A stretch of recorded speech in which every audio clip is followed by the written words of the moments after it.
Bonjour. Bonjour, monsieur le Premier ministre. Bienvenue. Bonjour. Bonjour. Bonjour, madame. Bienvenue. Bonjour. Bonjour. Bonjour. Premier ministre. Bonjour.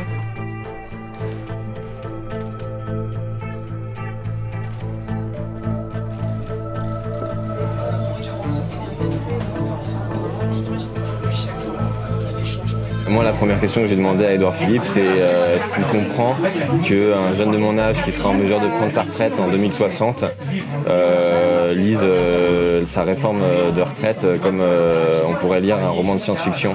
Je ne me sens pas vraiment concerné vu la situation d'urgence climatique dans laquelle on vit et l'évolution de notre situation sociale et économique.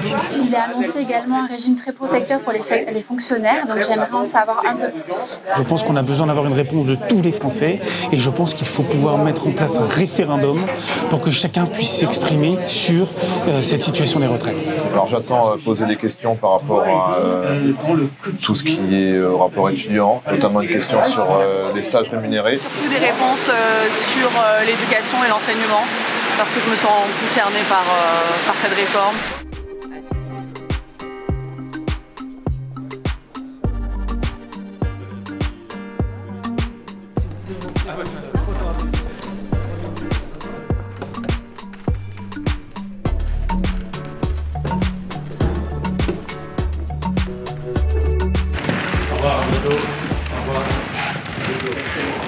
Alors vous avez trouvé ça comment? Ouais, c'était vraiment bien. Ouais. C'était vraiment très intéressant.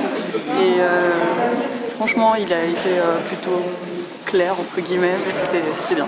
Je regrette d'avoir pas pu approfondir la question des femmes, qui à mon sens c'est fondamental, et quand on veut justement un système de retraite plus juste, je pense que c'était des points qu'on aurait dû creuser.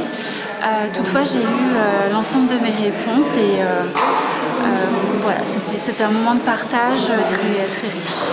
Ce qui m'a répondu sur le sujet, c'est qu'effectivement, il faut gérer les urgences en même temps, à savoir le système de retraite, mais aussi l'urgence climatique. Non, je ne suis pas pour le moment convaincu. Pour en revenir sur ma question sur le référendum, moi je continue de penser que ça aurait été une bonne idée de soumettre à l'ensemble des Français un vote pour que chacun puisse exprimer son opinion.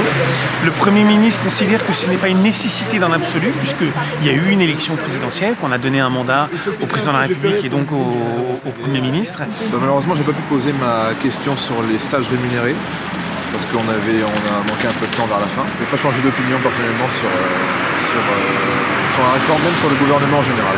On a eu des réponses, on va dire, assez claires, mais concernant le statut de fonctionnaire, je pense qu'on va continuer à faire la grève et on va continuer à se battre parce que c'est pas suffisant.